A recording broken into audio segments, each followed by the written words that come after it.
each and every participant for connecting into this session. And with us, we have our experts for this session, Dr. Lipika from TCS Research and Innovation Lab. So it is actually a privilege to have with us, ma'am, because in the morning actually we have got insight on how academic research is looking at this problem of information retrieval using machine intelligence, and now we are having you with us to basically correctly pointing or maybe outlining the direction how industry or maybe IT developing company is looking at this problem of maybe information retrieval or information search using machine intelligence or using different techniques. So I would like to welcome you on the behalf of Computer Science Department, NIT Kurukshetra, and on the behalf of our participants also. Thank you, ma'am. And actually, we are getting now getting notifications from the participants, and soon we will be having all the participants also. So I would like to introduce our experts with us. Dr. Lipika. So she is a principal scientist in the TCS Research and Innovation Labs, and she's looking into the research area related to financial and economic intelligence in this lab. And Dr. Lipika's research interests mainly on the area of NLP, which is natural language processing, data mining, and machine learning. So as far as academics, or maybe educational background is concerned, she has done her MSc in mathematics, MTech in computer science and data processing, and PhD in computer science and engineering, all from IIT Kharagpur Institute, which is considered as one of the best institute in India before joining to the TCS in year of 2007. So after that, she was a faculty of Department of Mathematics at IIT Delhi, and so as far as research and publication concerned, she has more than 100 publications and more than 2,000 citation and few patents under her name. So the most important feature or aspect I consider is that she was a distinguished scientist awardee in year 2012 by TCS. So with all these features or academic milestones, I would like to present Dr. Lipika with our participants. Thank you for joining us, ma'am. Now I would like to share this session to you. Thank you, ma'am. Yes, ma'am. Thank you very much for the kind introduction, and thank you very much for the opportunity really to address so many faculty. I can just see in the chat board that there are certain comments about not being able to hear. Yeah, yes. Yeah, I would like to understand. Can you hear me? Yes, ma'am. Actually, it is not due to this Google Meet platform. It is maybe due to some local issues to the participant end, because we have few along participant with us only in the very proximity of ours. It is audible actually. Okay. So thank you very much. Yes, ma'am. Yeah. So okay. So hope all of you are fine and safe during these times. And of course, I know all of you are doing a lot of online activities, interacting with chatbots, buying things online, and so already you are familiar with many of the things that possibly I would be talking about, and I would really like to take you through the theories behind it and enough opportunities for future research in actually working on many of these things. So let me share my screen. Just let me know whether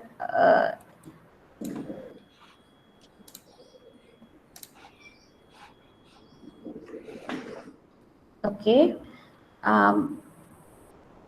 So yes, ma'am. It's visible to us, ma'am. Okay, fine. Yeah, thank you very perfectly much. Fine. Yes, ma'am. Okay. So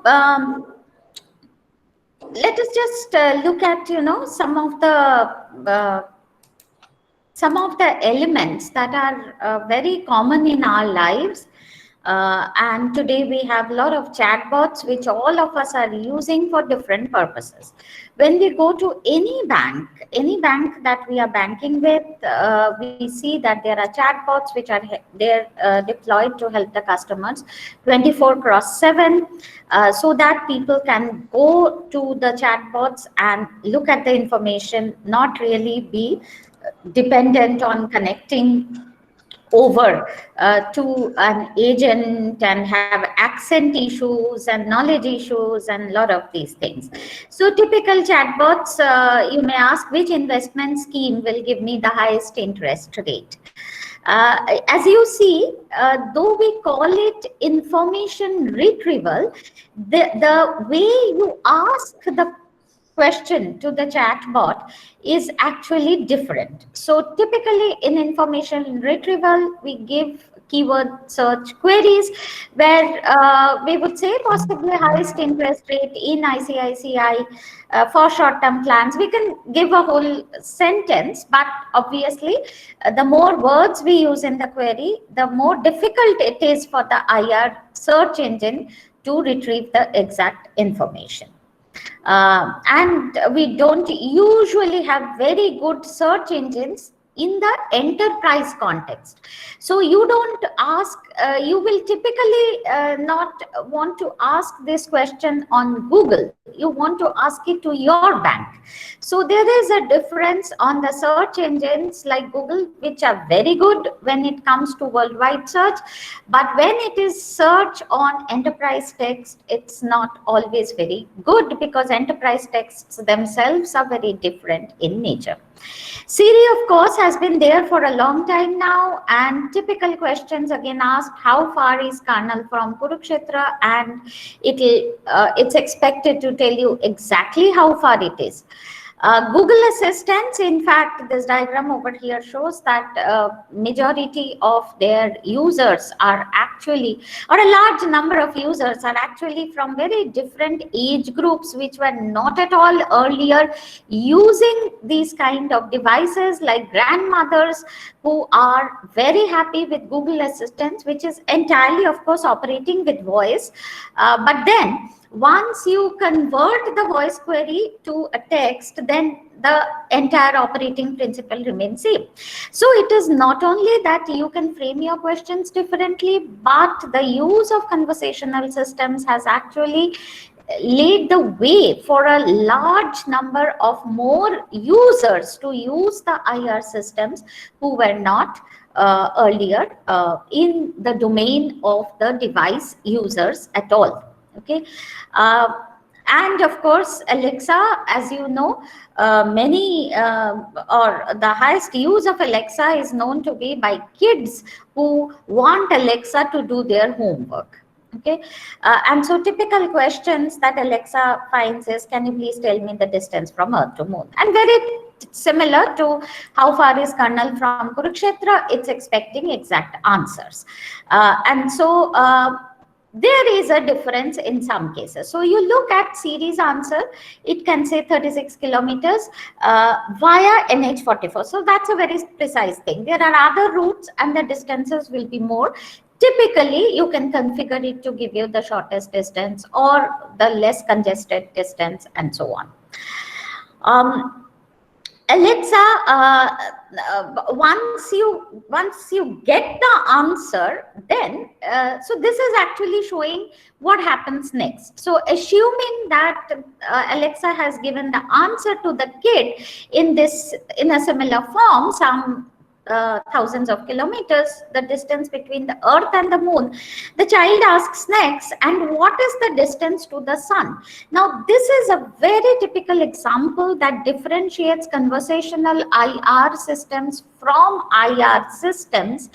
You see here, the kid doesn't say what is the distance of the Earth to the Sun. It assumes Alexa knows because it has first asked what is the distance between the Earth and the Moon. So now it says what is the distance to the Sun. Now this is an ambiguous question. Okay, how does Alexa know whether it is the distance between the Moon and the Sun, or the Earth and the Sun, or is it Delhi and the Sun? What is it? But Alexa has to know. So that is what are design constraints, that if Alexa has to sell, it has to make the children happy, then it has to know that here in this non-specific query, it is the distance between the earth and the sun that they are looking for. Uh, on the other hand, the earlier question to the chatbot, what are the, I forgot the question, maybe it is what are the interest rates? The chatbot doesn't give a straight away answer, because there are multiple options and it wants to gradually understand your position on the investment and to give you the best answer, not really load you with all possible information, where from again you will have to search for. That is what typically you do for information retrieval systems. It actually says how much do you want to invest and for how long. Similarly, Google Assistant, when you say you give me a recipe, a quick recipe or something, so here it says how much time do you have? So it says about an hour, and so then it says that, okay, I have a tried and tested recipe that will take 90 minutes. So rather than again burdening grandma with all possible recipes, the role of conversational IR systems is not to overload the user with a whole lot of information, gradually get down to the specific in a certain way, and that's what we are going to look next, so that one can get an acceptable answer. Okay, so what are the goals of a conversational IR system? So helps a user look for information from a vast repository. That's why it's an IR system and not just any conversational system. So in the past, there have been many conversational systems like meeting a doctor, expert systems for doctors, where also in some ways they are IR systems, but then one could design a psychological counselor kind of thing, which is just trying to understand the mental state of the person speaking and just carry on soothing conversations. There's no ultimate goal, but for conversational IR systems there is an ultimate goal to get the correct information, acceptable information, and in a reasonable amount of time. Design wise, as I showed, it has to accept non-specific needs and move towards understanding the exact needs through conversation. That's very important, and that's a primary difference between just regular IR and conversational IR. Regular IR, whatever you type, it will dump you with a lot of information, and it will leave you to either go through it, if you are not satisfied, rephrase your queries and do all that yourself. Can follow up on requests for information need by maintaining the context. So this is typically the case we saw for Earth and the Moon and Earth and the Sun. So it should be intelligent enough to follow up the requests and understand the query, the current query in the context of the past history of the conversation. And then it can redefine search based on successive requirements. So combine the past and the present requirements we saw for the recipe. So it was quick, and then it could have been more specific by what does quick mean to you. 4 hours versus 24 hours is quick. 40 minutes is also quick. Also, you want tried and tested recipes. So all these things combined. Sorry, is there a... No, yes, ma'am. Please continue. Okay. Yeah. Here are some dialogue examples. And this is continuous. So more like now putting all the things together. So this is how a typical conversational IR would follow. So please show me a quick recipe for croissants. As I said, the agent should not just dump all kinds of croissant recipes it should interpret what is quick recipe and interpret that quick relates to time. Okay, even if it doesn't understand what is quick in this particular context, it has to understand that quick is related to time, so it asks how much time do you have in hand, and this is typically the principle of seeking more specifics. So the user replies about an hour. So then it says, okay, I have a recipe that takes 45 minutes, but it has no review. So this is not a tried and tested one. So you see, there is an assumption that the IR system, the conversational IR actually knows that people like tried and tested reviews, but okay, this is a quick one, has no reviews. Would you like to see it? Now the user says, does it use a lot of butter? So then this says, of course, it again doesn't understand lot of butter. What is lot of butter? But again, it has to be intelligent to go and pick up from the recipe which actually has 150-gram butter. Okay. So it doesn't ask what is lot of butter. Again, you just cannot keep on asking a user. So though here we said it is looking for specifics, but we are also looking at conversational quality. So of course, if you design with the principle look for specific, you could have asked, okay, how much butter are you looking for? But that's again conversational principle. So don't ask, but you can give here very specific information and then seek the user's needs. So the user says, oh, that's too much, show me one with less butter. Okay, sorry. So here then it says, okay, here's a 5-star recipe with less butter, but it takes 2 hours and 40 minutes. So obviously there's a trade-off between the time and the butter quantity. So it knows that this is what is happening, so it tries to combine all requirements intelligently. And then, because again from experience with other users, it sort of knows that the quantity of butter is more important for health conscious bakers than the time, so it sort of trades off. So there are croissant recipes. So let us see how it would have been in case of normal IR Google search. So it has come up with 35 lakh results, very fast though, in 0.88 seconds. So here are some quick croissant recipes, and you can see there are 45 minutes, no reviews, 13 hours, 10 minutes with a 5-star review, and so on. So it actually, now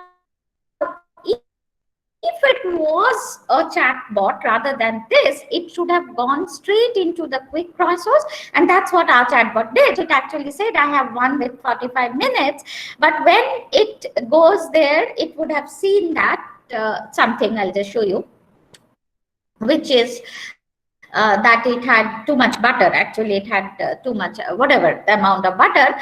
Now, what could you have done in case of IR? In case of IR, seen these yourself. So though it took 0.88 seconds for Google to get 35 lakh recipes, it would have taken more time for you to actually dig into each recipe, compute the ratio of butter to flour, and then actually refine your query to say quick.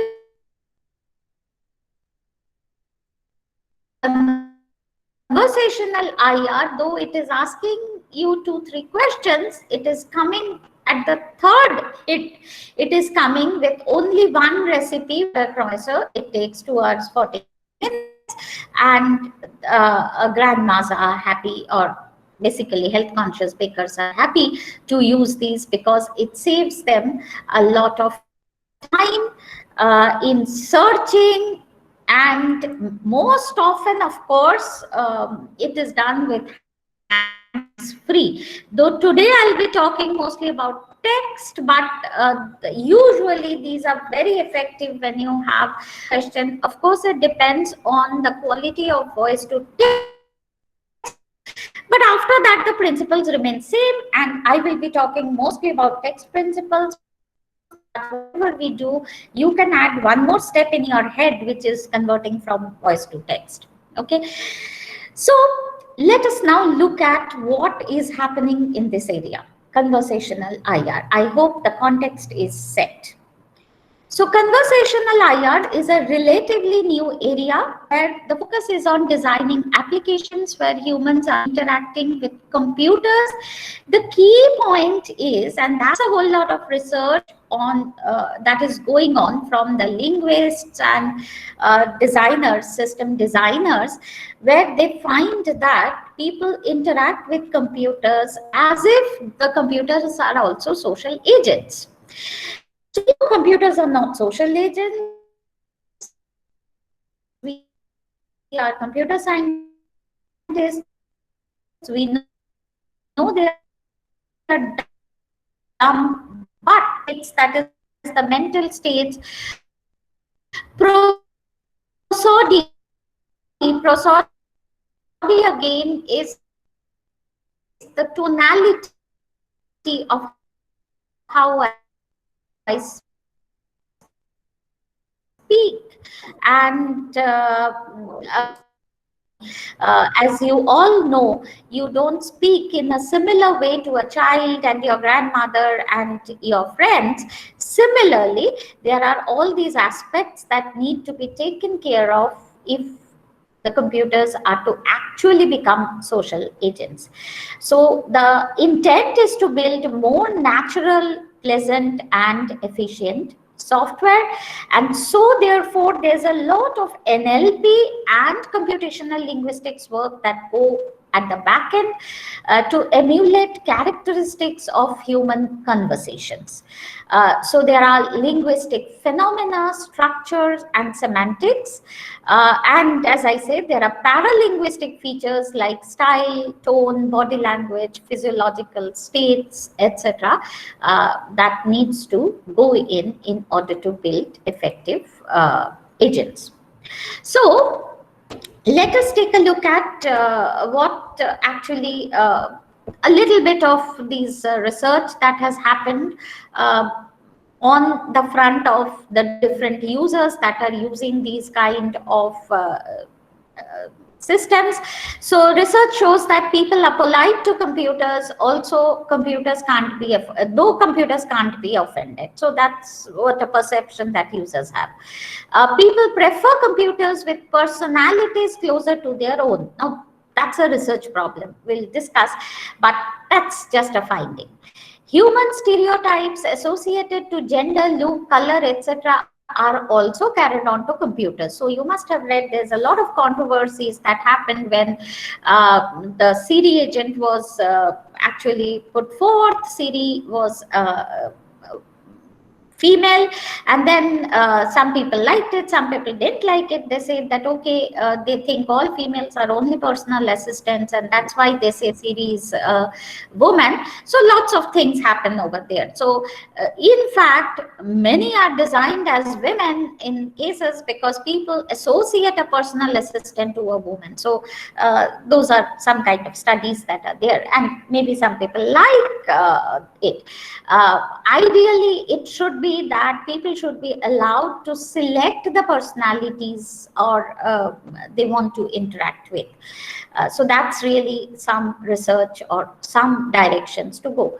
Conversational software, which acts more like people and in particular, which recognizes the context, are perceived as more trustworthy and more engaging. So again, you can think of the kid.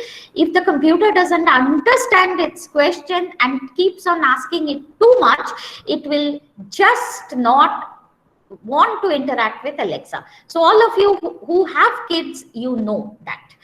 And it carries on to the users of social agents also. And data shows that when it's also regarded as more intelligent if a conversational system has more people like attributes, pleasant people like attributes, then it is also regarded as more intelligent and forgiven more when it makes mistakes. So just like IR systems do not understand your queries, conversational IR systems can also make mistakes.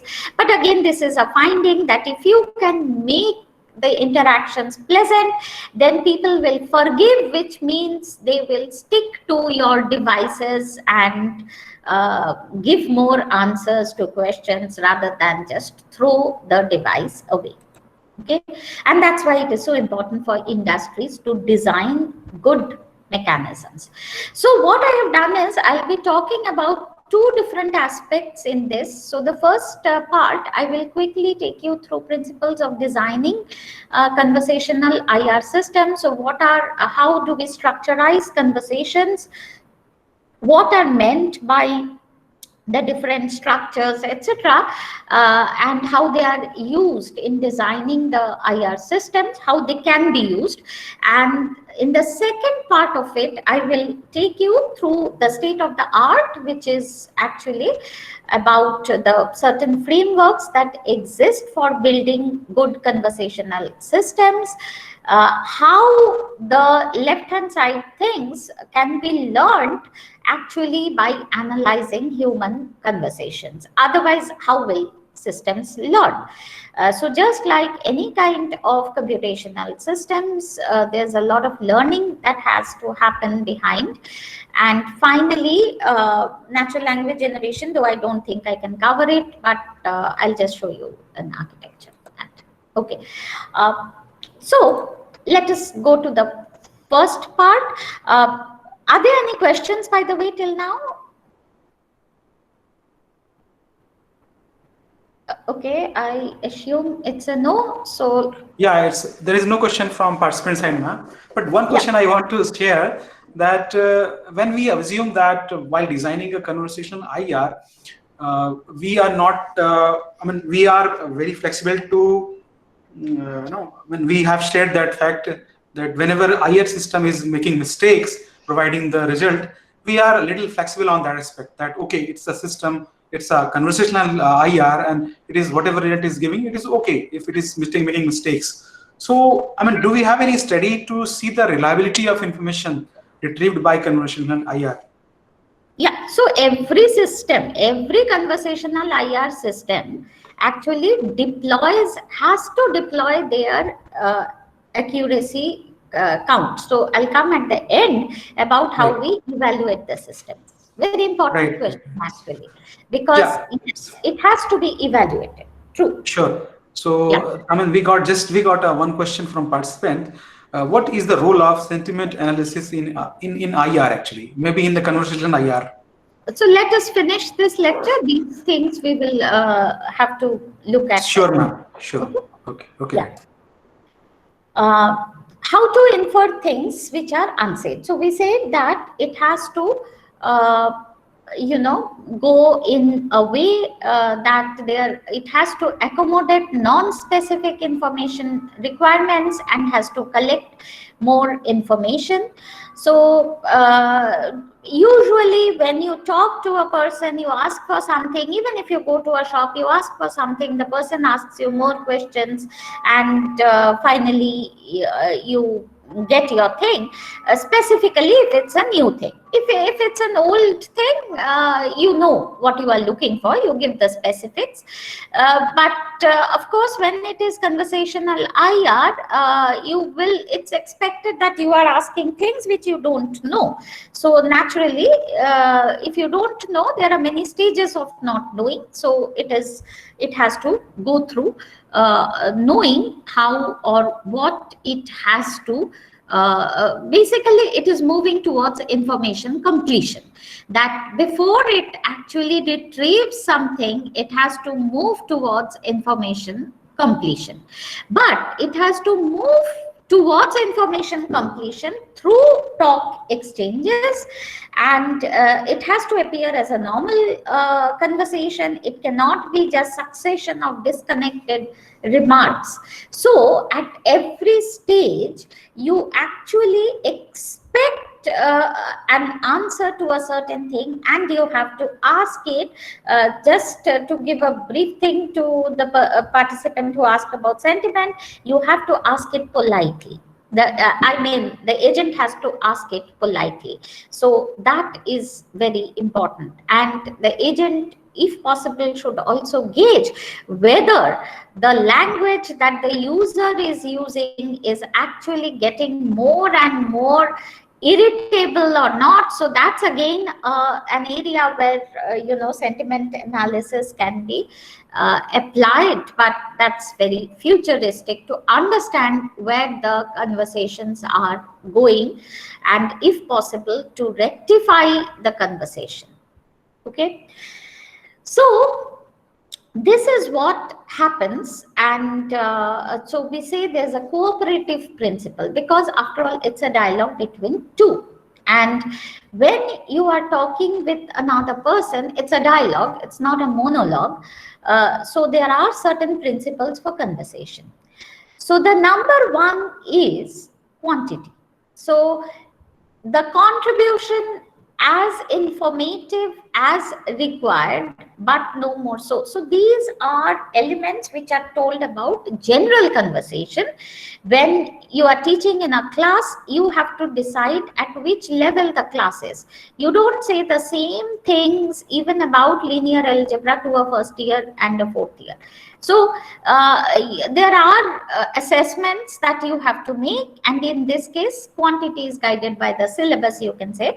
So similar things have to be devised at the back end to understand that what is the appropriate quantity of information at a particular level. Okay, so typically you can say, okay, let me just finish this. Quality.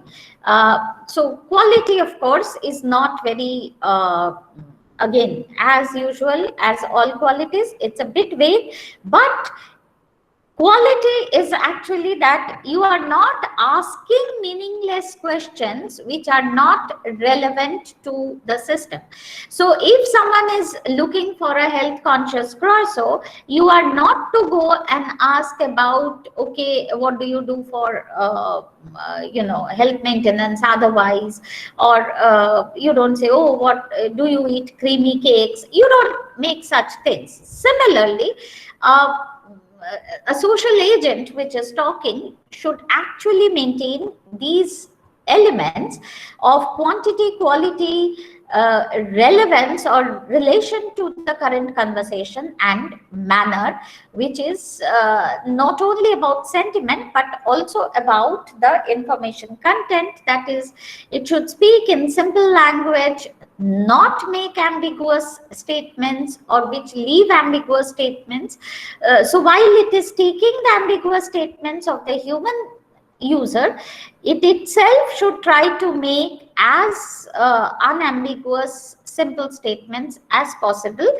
So as software designers at the back end, our role is to ensure that the agent is designed in such a way that it is not confusing the user more than where the user started to know the information. Okay, following these maxims, these are called some maxims or of designing, it will lead to conversation which is natural and easy to follow. So these are certain aspects of conversation that are studied, and violations of these maxims actually is perceived as leading to deception, rudeness, disagreement or dislike. So these are actually the perceptions of the human user about the social agent. So it is found that when the social agent defies these norms or are not sticking to these norms of conversation, then the user says that it conceives that it perceives this particular agent as deceiving or rude or disagreeable, or basically do not like it. Okay, so politeness is a similar thing. So though here we just talk about quantity, quality and manner is more of a style issue here, politeness is a very important aspect of conversation. It's not essential for a conversation. That's very important. It's not essential for a conversation to convey information. It was nowhere in the general IR paradigm. However, it becomes very important when it is a conversational system. So lack of this is again found to lead to resentment and non-acceptance of users. Aesthetic and social norms. Now, this is still not so much studied, but is accepted as a quality, especially if they are to be geography sensitive, culture sensitive. So that is also the reason that we often don't have the same agent deployed in different parts of the geography.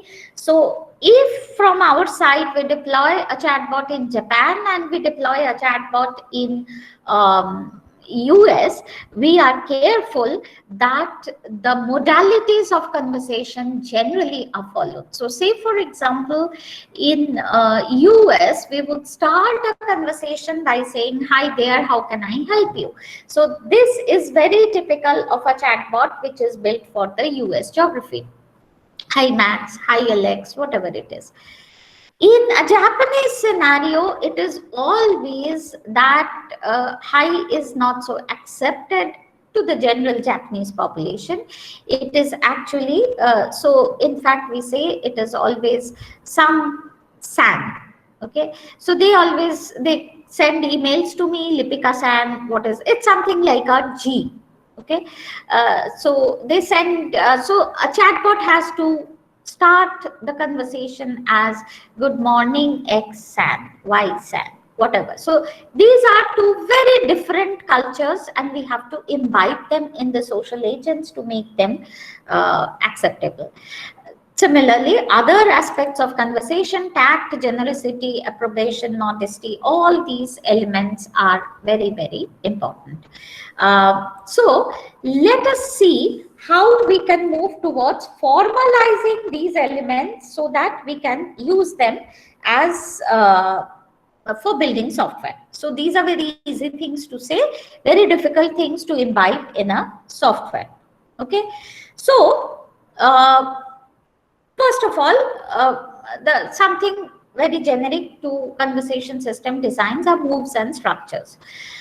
We know conversation or a dialogue, it's not a in-person conversation, first of all. Though we say conversation, we most often mean only between a dialogue system. Okay, so two people. One is the computer and one is the human. So speaker will actually take turns. Okay, and as we know, a speaker has many options for each turn or utterance, right? So just let us take this lecture. So I had the option after finishing the first segment to continue. I had the option to stop and ask you for question. You had the option to ask a question or just say continue, we'll ask at the end. So whenever we humans are dealing, at every step we have many options. And imagine a conversation. This is just this is not really a conversation, but when you have conversation, you have many options at each point. And that's a choice problem when you are designing a software. Considerable work has tried to classify moves and sequences. So moves and sequences are basically what action. So since I have many turn or utterance, so which one do I choose? That will actually depend on how do I classify what is the current state or what has been currently spoken, and then based on that I will decide what the answer is or next question is, next action is. Okay, so utterances that begin communicative acts and that serve a defined role in structuring discourse. So these are the things that I was mentioning. How does a social agent even start communicating, begin communicative acts? Very important. And at particular stages of discourse, we know some things are expected and most appropriate, some things are not so expected and appropriate. So we all know these are elements of conversation. Only thing is, we are now trying to structurize these things so that we know how to implement them in a software system. So lot of work has gone on in this. I just choose one particular utterance classification for IR. So for basically conversation structures, this is not so much for IR. For the IR part will come later. So this is for the interaction process. So when you say something, just concentrate on each of these.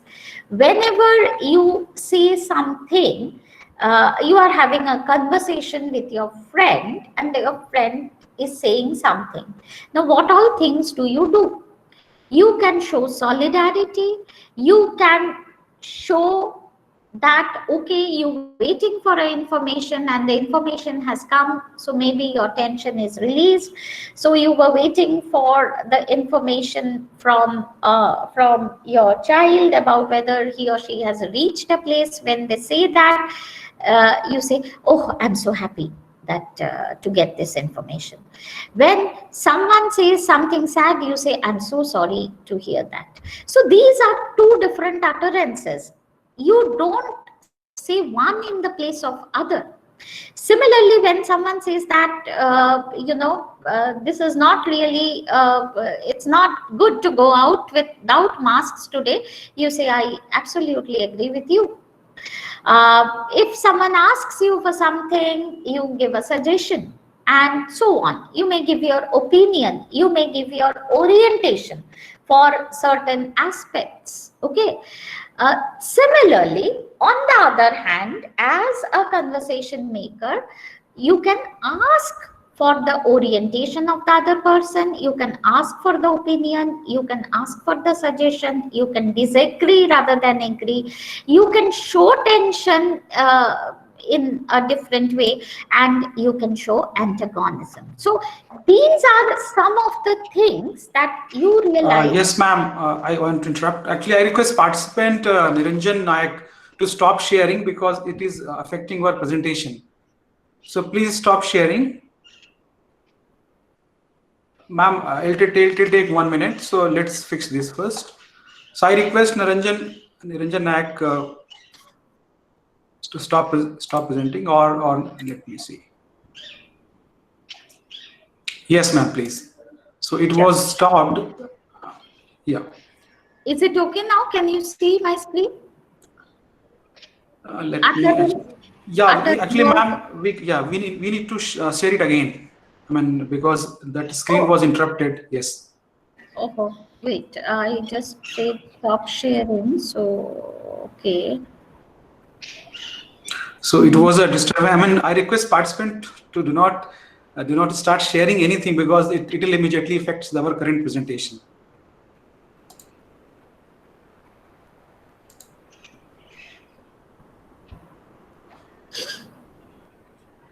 Yes, ma'am. Your screen is visible, and yeah, so content is also.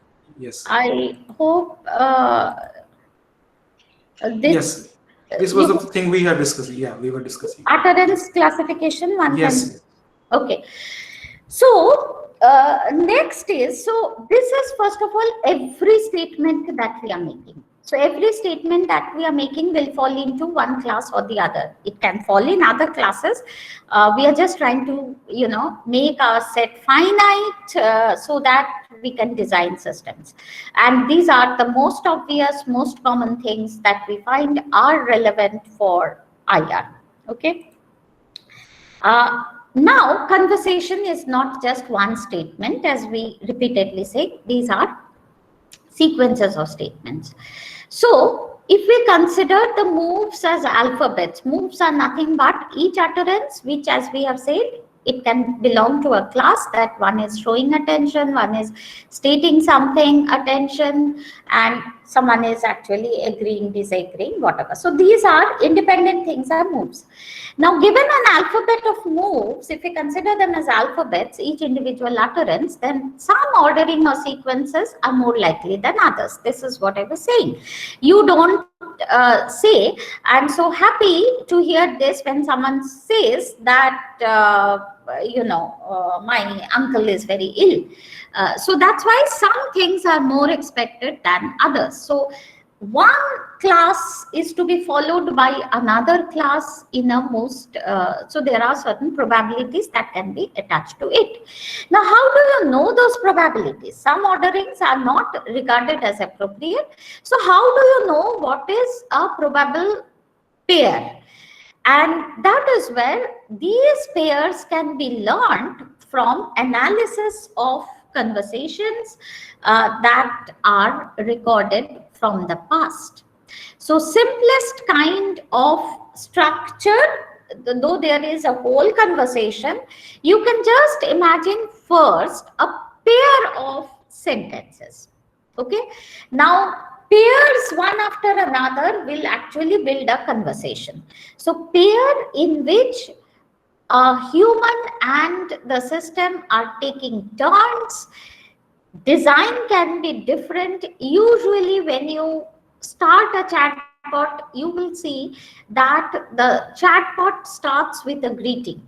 Okay, the chatbot just doesn't become on and stays silent. It starts with a greeting and usually it ends by saying, how can I help you today? And then you start stating what is your concern, and then it starts picking up where it is actually trying to get more information from you. So now these pairs, so if you leave the first one, or even if you take it, it's a pair between the chatbot and the next step. The next step decides the users, then the users and the next chatbot's question. So that way you can sort of think about a moving window in which you can look at the pairs that are there that you need to design for a conversation, and how to design which pair to select, that depends on some past data from which you can learn. So pair of turns, the first alphabet constrains the second. So if it is the current conversation by the human, then the agent's conversation or agent's dialogue is constrained by the human's one. The next human's dialogue is constrained by the earlier agent's ask. That's expected again. Human can say anything that they want because we cannot program the humans. We only program the software agent. But if the human says anything which is unexpected, the chatbot will be expected to come back to track or bring back to track. That is also another way in which we can say we can constrain the chatbot in order to come back. Pair of turns, the first alphabet constrains the second, and there are common adjacency pairs that we tend to learn. So a greeting should be returned by a greeting, a question should be returned by an answer, a complaint should be returned by a remedy, and so on. So these are some of the things we do, and we need to see how much of it we are actually doing in the system. So obviously when a chatbot greets you, you may not greet the chatbot, though the chatbot would be happy to do, but we may not. If it says, how can I help you? We go straight to asking a question. And there may be differences in humans when someone answers with a hi, this is my problem, and someone just goes and asks a question.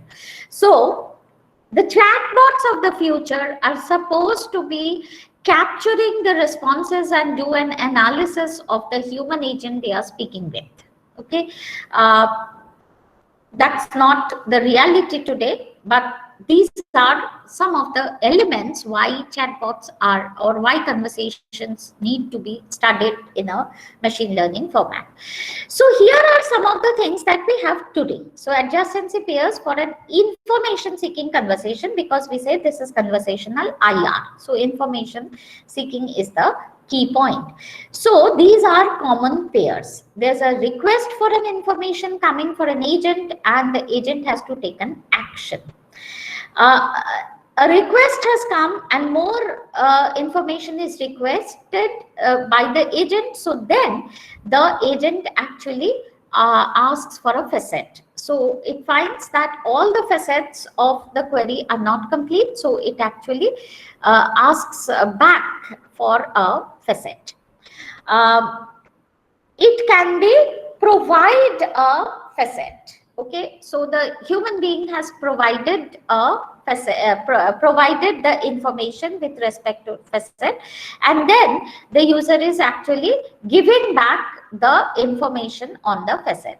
It could be sometimes offer alternatives. So in many chatbots you can say that, okay, if you see that here are what are the recurring deposit interests, and so it or you say I want to do a recurring deposit for 5 months, what are the interest rates. So it may give you the options of, do you want to go to 10,000 rupees per month, 50,000 rupees per month, 1 lakh per month. That's an option. That's kind of offering alternatives, and then it can confirm a choice. So here is an example of a request facet, provide facet. So how much does it cost? It means there's something that you have asked for.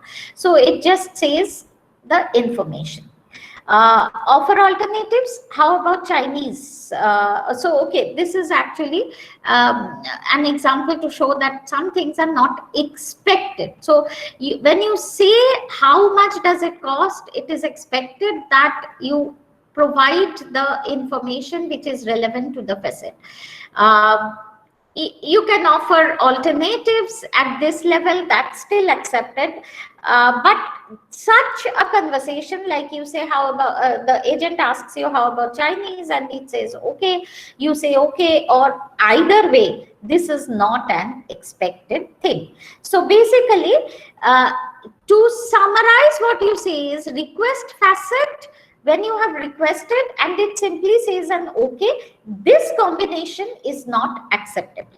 Okay, so there are certain pairs which are acceptable, there are certain sequences which are acceptable, and certain sequences which are not acceptable, which has to be learned. So conversational IR systems will have to deal with all these things. Key is to involve the humans, so that the structure of user intermediary dialogue should help the system to move towards information completion. Each information strategy is to be served or can be served by different protocol dialogues or different patterns of exchange. Which one is most acceptable is something that is learned from a lot of past data. So these stereotypical patterns, so we call, because we are learning from past data, so we will call them stereotypical patterns, should be determined from case studies of real conversations. Now again, we typically call it stereotypical patterns because if you analyze 1,000 conversations, the system may actually end up learning that 30% of them actually used abusive words, etc. So you may ask me that if it's a machine learning, then with 30% probability the system will come up with abusive elements at some points, but that is what we rule out. That is what is the task at the back end, to rule out, and that's where a lot of classifications are necessary. So you just don't blindly learn from all the conversations. Again, if you have followed the news, there was a chatbot that was released, which actually went into which learned abuses. Google released a chatbot which learned abuses from a lot of users and actually started speaking abusive language. Okay, that's why we add the terms nowadays, which is called stereotypical patterns, which are acceptable, which are used for learning. How do we represent this? So analyzing transcripts, one of the ways could be to have a transition diagram. Typically we have a list of goals for IR that and here as in commercial IR, in many cases it is a database at the back end. So if you are retrieving information, it's easier in this scenario to deal with, because there is a database at the back end, which means there are attributes of the system, which means in order to retrieve one entity from the database, you would have to gradually get all the attributes of the query from the user in order to get that attribute, and other than that you will end up getting more elements, which is also not bad. Like we said, it could be offering alternatives. You put a bar on how many you can show at most, and these are again norms. So maybe you can show 3 to 5 alternatives to a user. Usually in a chatbot you don't show 10 alternatives, because that is not acceptable to a user. Again, studies say that up to 3 alternatives is best for a user to choose. If you absolutely cannot decide, show 5 alternatives, but not more than that. Okay. And these are what I'm saying, attributes. So so first of all, you have to understand the intent. I will soon get into the actual implementation and see how this is done. But right now, let us just concentrate on the attribute part. So once you have understood what the user is asking for, completeness of information is what is mostly looked at. So all the attributes with which an element is stored. So typically when say recipes we had started with are stored, typical parameters are star ratings, ingredients, time. These are some of the structured attributes of recipe. Similarly for investment, it is the rate of interest, time for locking period, the type of investment. These are some of the attributes with which these are stored. So it's easy because you have at the back end these kind of information, and depending on what is the area that you are looking for, the software agent would quickly try to adjust its query according to the database. Now, a very important aspect is in commercial IR, we actually don't see too many chatbots which can answer very good queries, on the investment loan also and recipes also. Okay, so when it is investment, that's a very specialized one. So usually the chatbots are trained specifically on that language, designed specifically for that purpose. Okay, whereas when it is recipes, you will see recipes, songs, news. These are the kind of things that typically are done by certain IR systems, where the criticality of the information retrieval, the specificity of the information retrieval is less critical. Okay, so typically again, when you are designing, you have to know whether you are designing a multi-purpose conversational IR or you are designing a very specific IR, which is to go behind a particular product or a service, mostly behind a service for a retail sector, service for a banking sector, and so on, because the languages are pretty different. And once you have a database at the back end, it becomes very restrictive to search for the product. So it's easier for the chatbot to know what people are looking for quickly. When it is general purpose IR from the web, it is usually not so specific, and it it can retrieve things which are much more. In fact, you will see that Google Assistant actually retrieves things just like a bit more structured than normal search. Okay, so the conversation agent is designed on top of Google search, but it tries to apply more restrictions, like shows you only the top 10 searches or top 5 searches and so on. So that's the difference between the designs of the two different systems. Okay. The other aspects are effect, style, and alignment. As I was mentioning, researchers have found that gestures and prosody, that is the tonality, etc., makes a whole lot of difference. We have talked about politeness, we have talked about greetings, and so this brings us to the end of phase 1, which actually says that the conversation styles are to do more with how a conversation should follow rather than just what it should do. So this effect, style, alignments, they are trying to the moves and structures are more to get a basic conversation in place, whereas the styles and these aspects are more to do with acceptability of the conversation system as such, and various things to make the conversation more pleasant and bring back the users. What we see is that suddenly, in fact, there was a rapid rise of conversational IR systems during the pandemic because of the maturity of the area to a large extent, and it has led to increased adoption for different scenarios. For both the scenarios, number one is human users now know how to use the chatbots rather than asking them very vague questions. They also know how to use, or what it can answer, what it cannot answer.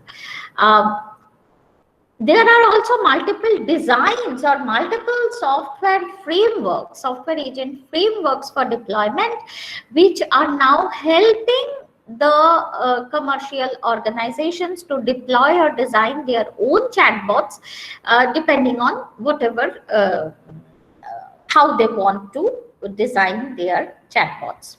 Okay, all banks have their own chatbots. Retail sector is very fast adopting, and the other things that we need are the measurements and etc., which we will come to again at the end.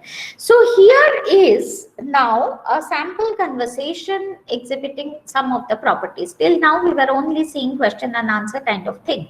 So this is a very typical thing. Let me just recapitulate what I have said, and this is coming from an implementation.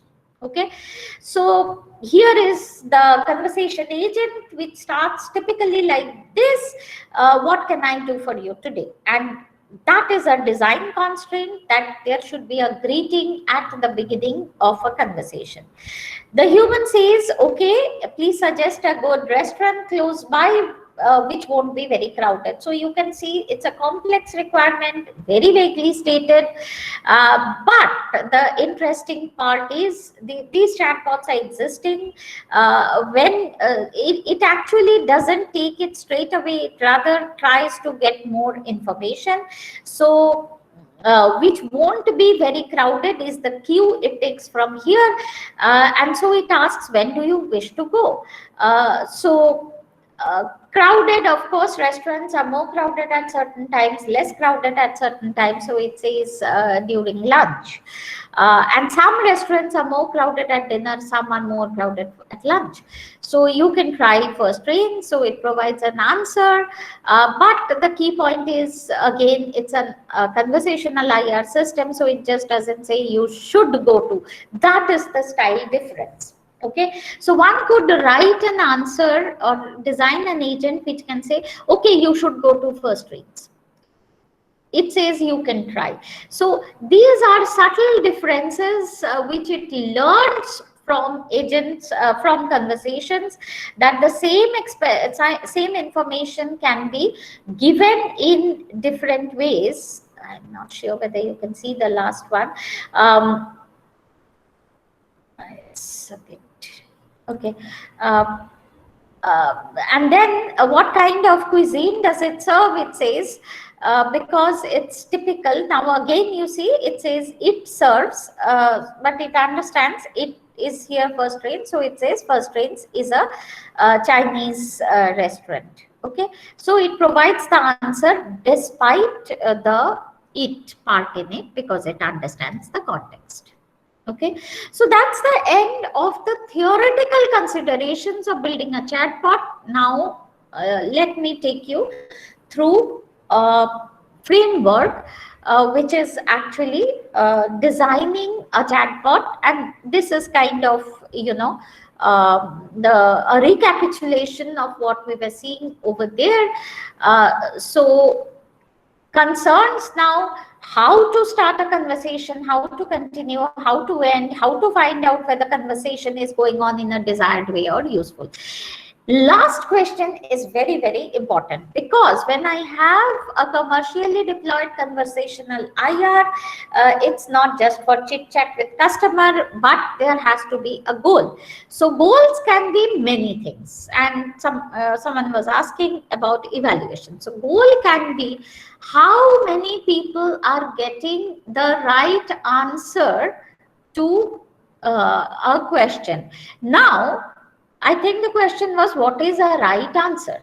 So, right answer in a commercial context can be if the person who was looking for investment has actually gone and done the investment. That means it was able to close a conversation towards the goal for which it was designed. So, evaluation for a commercial IR is often based on whether the purpose was served. Whatever be your purpose, if the purpose is to take people towards investment, then it should be how many investments started from conversations and were closed. It could be the same conversation is measured for efficiency. How fast was it closed? Okay, so these are different things by which it can be measured, and that is what also has to be kept in mind when we are designing. So current chatbots, if we see, or NLA, natural language assistants, we have different types of chatbots we interact with, and because they are all called chatbots, so let us take a quick look. So there are notification systems which are only push information. So it's actually analyzing lot of unstructured data, extracting something and pushing. Say your news pushers, it's just pushing to you news of your particular interest. FAQ systems, which is what we have mostly there on the COVID-19 site, which are where a person can ask a free form question and it's answering. There are contextual assistants, which are the investment aids, and they have limited conversational capabilities, and this is actually the current status of NLP. Personal assistants, which I mentioned, are basically future vision, where it will adapt to the same agent should adapt to my personality, and someone else's personality should learn to talk in a way such that it can understand my requirements in the shortest possible times, and also understand someone else's requirement in shortest possible times, though we actually go through different conversation paths. Okay, and of course autonomous assistants or organizations are also clubbed under this, which means it would be able to take decision on its own and rather guide me rather than wait for my answers. So these are some ways of typically designing. Type 1 chatbots initiate conversation, asks question, prompts the user only to answer yes or no. Okay, so that means if you see, these are simple by design, but here the understanding natural language of the user is completely ruled out. So they just give an option to the user to say yes or no. Typically, again, there were some of these COVID-19 things which said, rather than asking people for symptoms, it asked, do you have cough? Do you have fever? Do you have this? And that is how it tried to come to conclusion. Type 2 allows user to have an active part in the dialogue instead of only answering questions, but still it is more restrictive. We'll get into the details of type 2. And it needs good NLP capabilities to understand free text, needs to handle uncertainties, and the last part is it should have capabilities to design. We have gone into these details, but these are again something which are recorded as not just for conversation systems in general, but for chatbots. You can go through them. So this is a basic flow of a chatbot. So first of all, chatbot will initiate conversation, as we said in case of type 2. Human user will have an utterance which will contain a need. Now, there has to be an NLU unit, natural language unit, which has to come in to interpret this. Then the chatbot interprets the need, assesses completeness, and if complete, retrieves answer from knowledge base. If not complete, asks appropriate asks appropriate questions, and that is what is controlled by the policy control or the conversation flow. Okay, the more intelligently it can do all of these things, the better it will perform. So here is a very generic architecture. So a message passing architecture. So a message comes in. Here is the natural language interpreter, and once it can understand what the NLU, it can understand what is being talked about. It actually decides that okay, this is the state. So the tracker is actually the object which keeps the track of the conversation state. So is it complete in terms of information? Is it incomplete? If complete, it will do something. If incomplete, it will do something. So the state actually says takes it to the policymaker. The policymaker will decide what is the most appropriate thing to do now. So we say there are certain things which are appropriate and certain things which are inappropriate. So it will choose the most appropriate now based on its learning, and then it will decide an action which falls under that category, and then it will send out that message. Of course, if it decides that the most important action is to now get more information from the user, then it will go back and the same thing will continue. Okay, so let us quickly go to this particular framework. So RASA is a framework that is available to build conversational systems fast. It provides infrastructure and tools necessary for building these kind of conversation systems. So quickly, we already saw that there needs to be an NLU and there needs to be a core. In this case, it is called, which is the tracker, policymaker, and the action implementer part.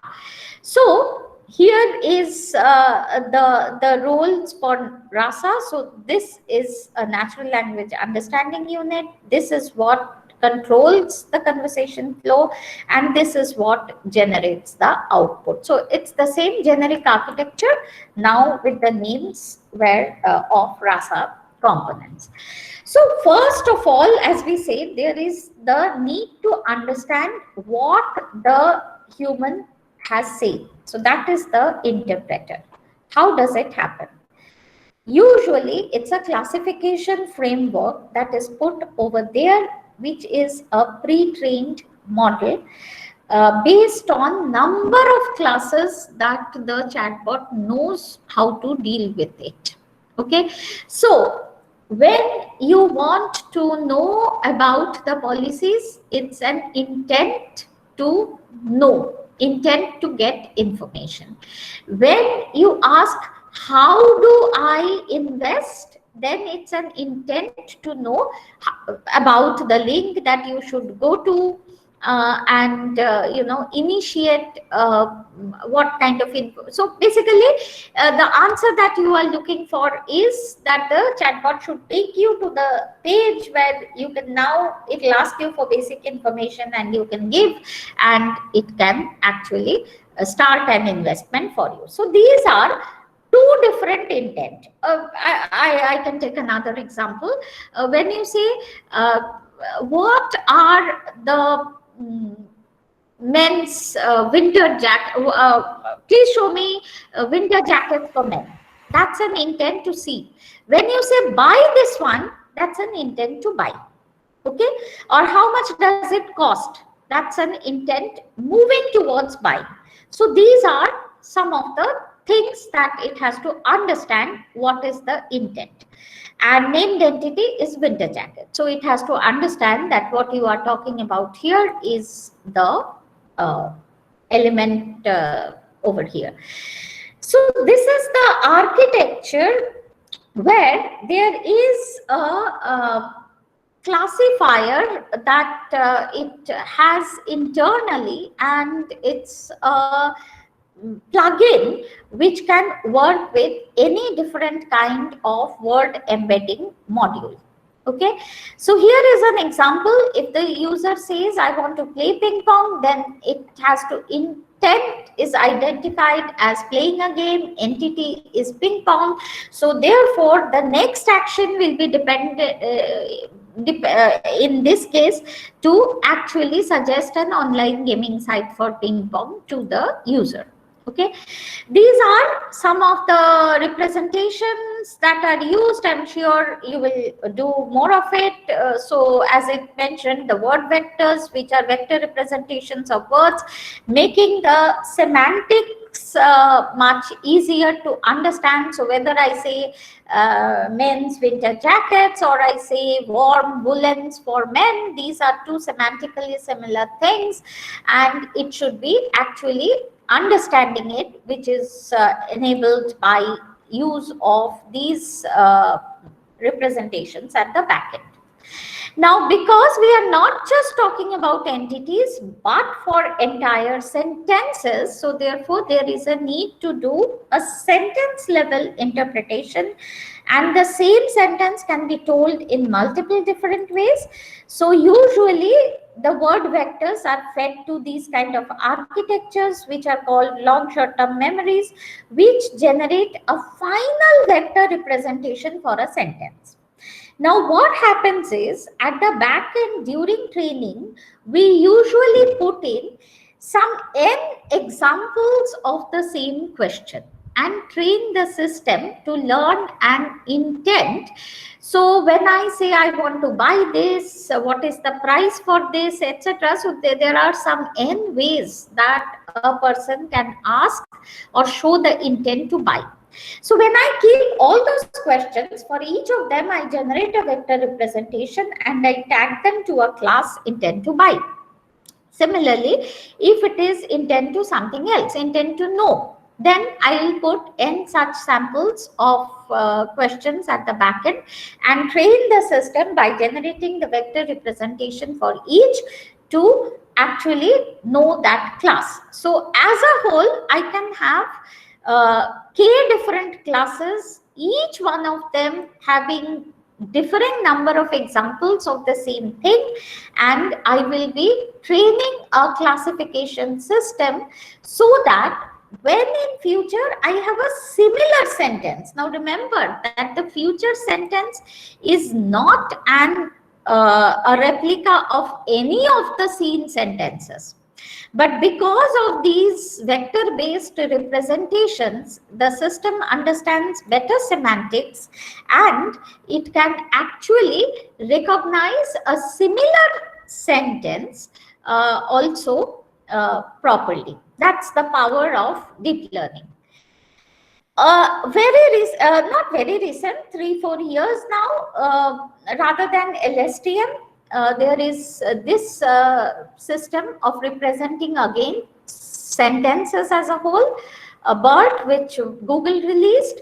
And the difference between BERT and LSTMs is that BERT actually uses the entire sentence to encode it as a vector, whereas Elmo uses the sentence from the information from the past words in the sentence to encode the vector ultimately. So I'll try to give a simple example.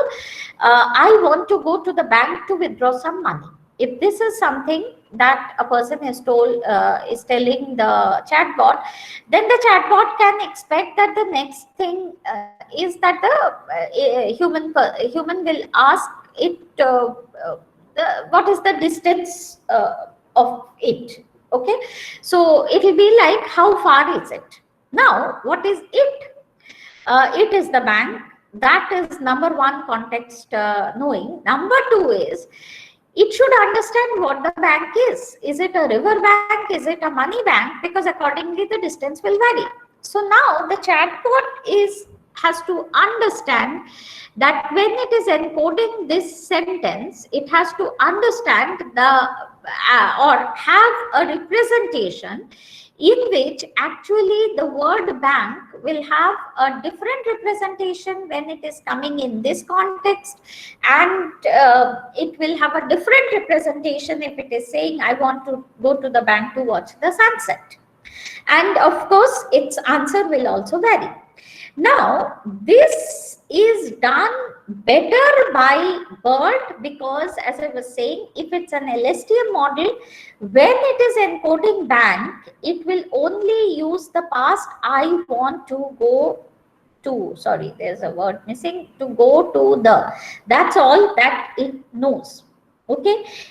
That's a recurrent neural network model. It uses the past to generate a representation of bank at this state, and then it will pass on more and more and more. So when it has money, it has all of it, but it may have a wrong representation of bank which has come to this point.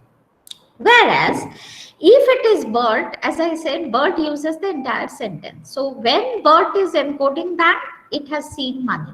When it is encoding money, it has seen bank.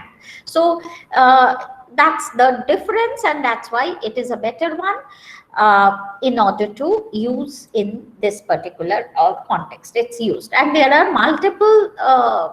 So this is the BERT architecture, which also helps it tune to classification. So here is a sentence, and the same architecture can be tuned to do the classification, learn the classification model, as I was saying. So different sentences for one class, I will pass through it with a classification label. I'll pass another set of sentences with the second class of intent in that domain, and so on, and I can train the model to appropriately recognize the intent. So these are some examples. How can I buy a CS? It's an intent buy. What's the mileage given by the car? It's the intent technical. So accordingly, it will give in the information. The other part that is important is to know that what's been talked about. So in this case, it's the named entity, which is the CS model. So RASA actually allows you to plug in different types of named entity recognizers at the back end.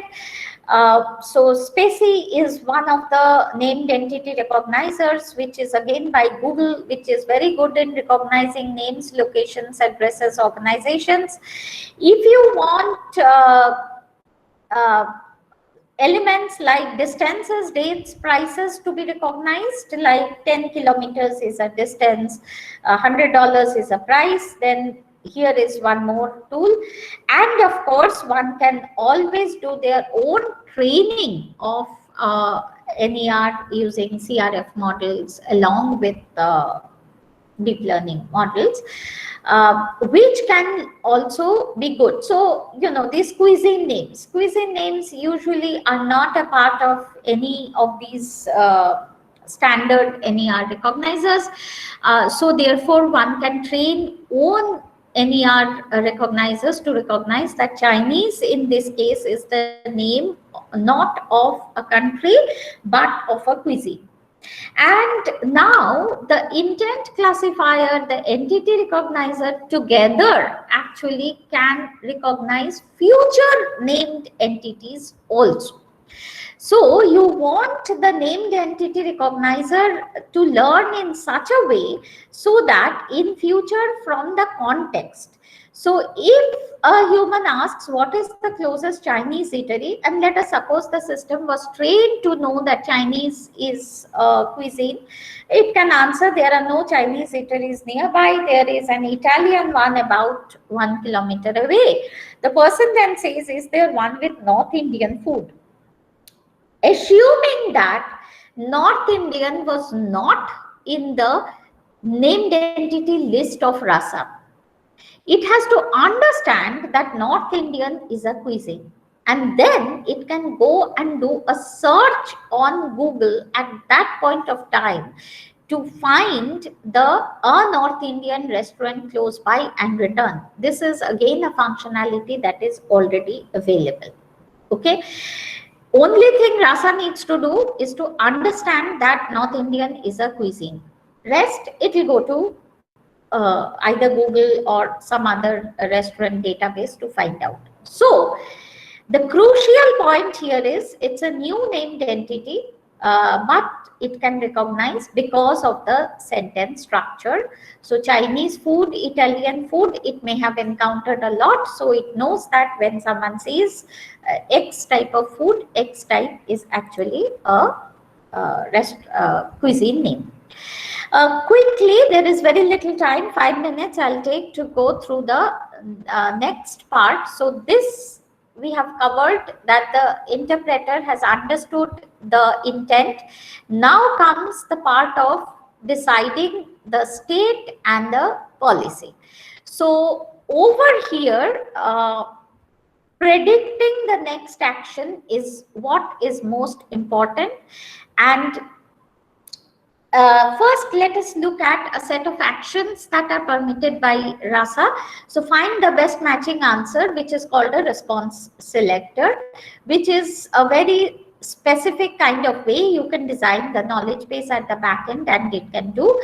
It can make a query to a knowledge base in a specified form again. This is a predefined action. It can make an API call. So this is what I was referring to, that if it doesn't have a North Indian food eatery in its database, it can make an API call to any other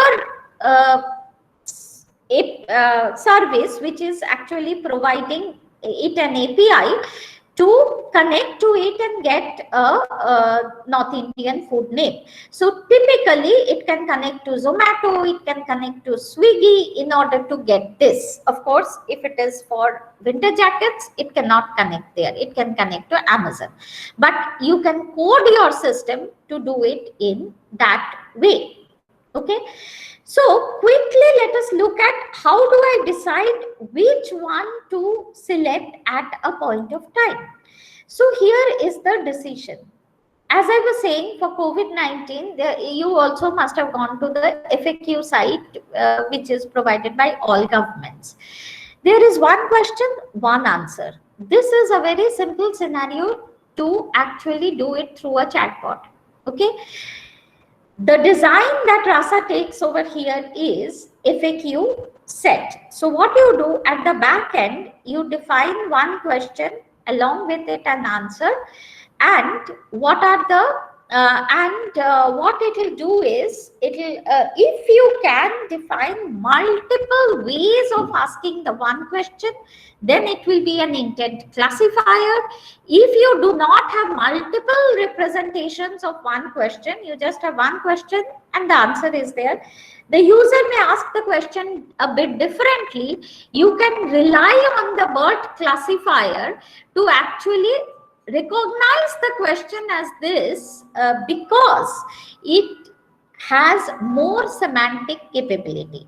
So if you say, if suppose you have trained it with what are the symptoms of COVID-19 and you ask what are the signs of COVID-19, it will be able to interpret because of the vector representations.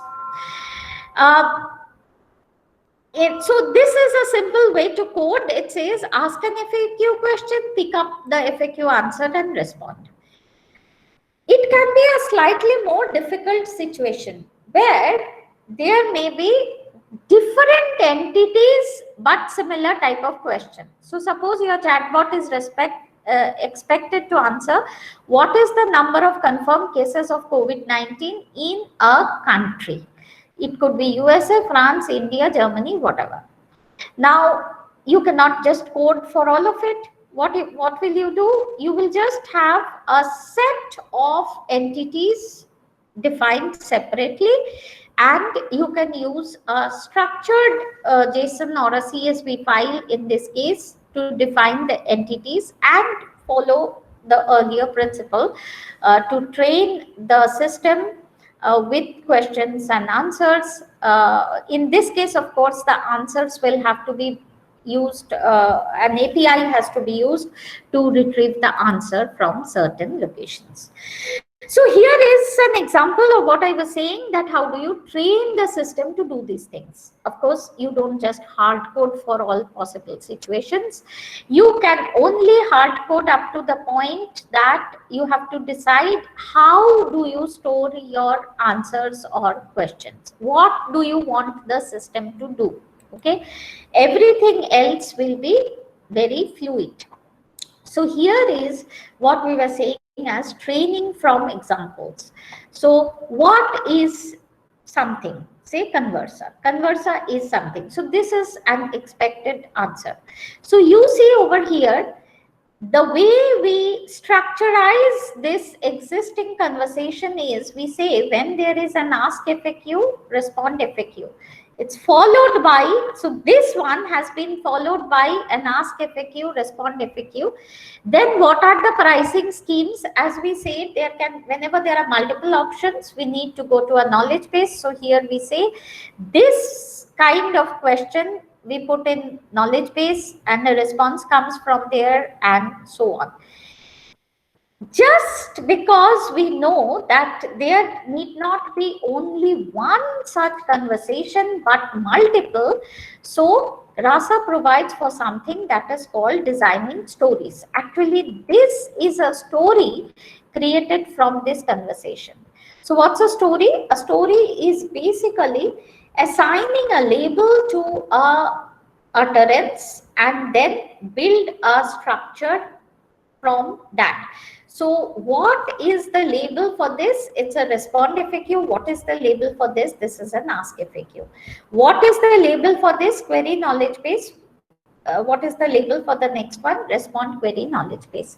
So given conversations, it is actually the task of the system designer to take these conversations, annotate them, and build such stories for Rasa to learn from. That, of course, is a training or annotation activity. So I'm just showing you some examples of the same thing, but conversations which follow along different paths. So here is one example that we saw. The second one, very similar conversation and so on. Third one, and so on. So we have basically multiple conversations which we will have to annotate and train the system. The last part, we were saying there should be greetings, there should be goodbyes. These are for the time being quite hard coded by putting in enough samples under each case. So we were talking about agreeing, different ways of saying goodbye, different ways of greeting, and so on. These are again lot of examples that the system can be given, based on which it actually learns a predictive function to decide, because you have many conversations now. which were doing the same thing. So therefore, to decide the next action, it refers to its repertoire. It has probabilities assigned to each pair and then decides what is the best action to be taken. So quickly coming to the evaluation part now, which is actually very difficult. So there are these kind of evaluations that are used. Reference answers. So answers are matched with predetermined best responses, and you say in how many cases it was correct. Evaluating conversation quality, it's a very difficult one to do, but one usually measures them by time taken to complete an interaction. So conversation measures, usually it is about time, how many times it led to a success, how many times it could not lead to a success, and so on. And also there's a lot of work which are giving certain frameworks where it is taking human responses for conversations by asking a person to actually give feedback on different parameters. Here are two sets of parameters which are used by two different agencies to do the work. So here is a summarization of what we have done in the first two. A lot of work are still left to be done, and that's really future research. These are the references, lot of material available on about RASA, the deep learning techniques that they use, and this is a paper which will give you further references on how conversational IR systems have to be designed. Thank you very much for the patient hearing. I'm sorry we exceeded the time. Yes, thank you, ma'am. So we will take another 4 to 5 minutes to have some brief discussion on questions. So we have got few questions the very fundamental questions ask. How conversational or conversation agents are different from expert systems. That's the first question we have received. Yes, ma'am. Yeah. So expert systems were more about actually giving the correct answer and designed more for to replace an expert. Okay, so it was the emphasis was more on the quality of information that it is giving, handling the complexities of the information, like if it's a medical domain, then how does it understand what is the disease, symptoms to disease, and so on. The emphasis is much less on the conversational aspects of it. Okay, whereas in conversation systems, and as we mentioned, it's for IR, let us say. So there can be conversation systems for expert systems. There can be conversation systems for IR. The emphasis is on how good or bad is the conversation as such. Okay. Right. Yeah, so we have two questions which are similar. So like while designing a conversational IR, so what is how we are using utterance classification and what could be the class levels in the case of utterance classification? That is one question. And second question, what is the role of sentiment analysis while designing conversational IR? So actually I gave many examples of utterance classification that, in a particular scenario, it's an intent to buy. It's an intent to know more information. Okay. So those are different intents. So if you go into a COVID situation, let us say, your intent could be to know more about the disease, or your intent could be to actually know more about hospitals which are supporting it. So intent class labels are to be given by the user. So when it is for a particular purpose, then so again, let us say in a hospital also, it is not just to know the names. It could be to know the current facilities that are available. So these could be the intent labels. Right. Okay. Yeah. So actually, I have one question from my side, and that is related to the alternatives. Like you have mentioned correctly, in a conversational IR system, it is always there that at any point of time we have multiple alternatives to respond to a Correct. question. So, ma'am, my question was like, on what basis system is selecting the alternatives? Like for a question, out of these 10 or 5 or 10 alternatives, which ones to be picked for the user or for the person? I mean, what is the criteria? What is the way system is selecting? So usually it is selected based on probability. That Right. in the past, in how many cases, so as we said, suppose someone has said something sad. Let us take a very generic example. Yes. Someone has taken something sad. Okay. Now 80% people will say, I'm very sorry to hear about that. Oh, I'm sad to know, and so on. 20% people can make fun. Okay, that I mean, let us take the example of a social media. 20% people may say, oh, good riddance. Even if you say someone has died, they'll say, oh, good riddance to bad rubbish.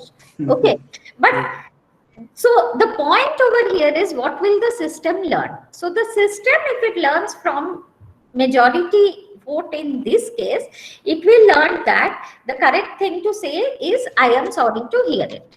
Yes. Okay, so you can think of it in a similar context. So if you are saying, I want to go to a North Indian restaurant, okay, then the next question to ask most often is when do you want to go, because the time matters.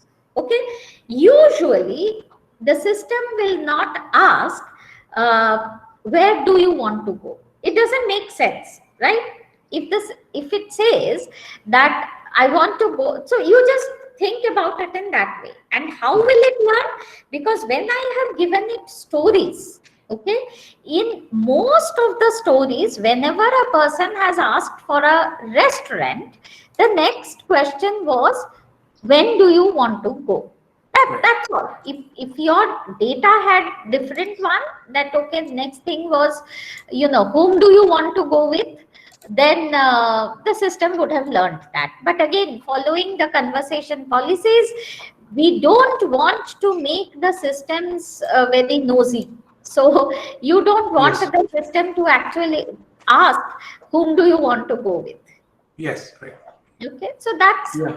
the probabilistic framework that is used. Yes. So actually, I'm from the last 2 to 3 years, I'm working on this exploratory search, which is somehow analogous to this conversational IR. So there also we are having multiple alternatives while Correct. interacting the system. So that's what, because I think that's a very important criteria. That's a very important factor for the success of a conversational IR.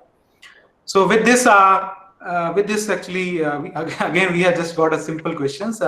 Like question: is there any voice or speech recognition systems also comes under conversational systems umbrella? So that's one Yeah, question. Siri. I showed you Siri, Google Assistant. Yes, Uh, so all of them come under that umbrella. yes, ma'am. Yeah. So I think we have done with the question also. So actually we have got 15 to 13 minutes stretched beyond the session.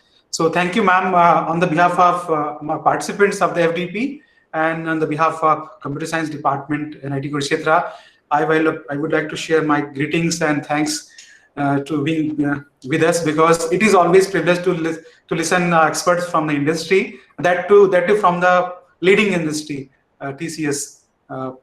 So it is always privileged to your presence in our FDP. Thank you very much, and we will be connecting for our future events also, and all other possible platforms. Thank you very much, ma'am. Thank you very much. I hope the session was useful. Yes, Love to talk to you. yes. Thank you, ma'am. It was a very informative session, ma'am. Thank you, ma'am. Thank you. Yeah. So, dear participants, so we can conclude this session from here at this point, and we will be connecting